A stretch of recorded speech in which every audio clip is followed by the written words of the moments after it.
Hello everyone, today I will show you how to make AI emoji on iPhone 15 or 16, any iPhone. So at first open your iPhone settings, scroll down, click on to general, software update. Make sure to update your iOS 18, otherwise not possible. I am already update my iOS 18.2. Okay, and open like note. Okay, new tab, click on to emoji option, click on here and you just type here to, and you just type.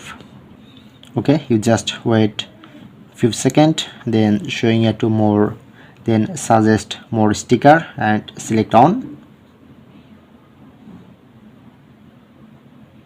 Okay, wait.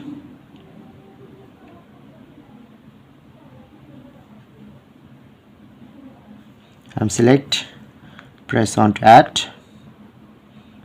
Okay, now successfully add this sticker, then showing it to sticker from here. Okay, so that's it, that's how we can do it.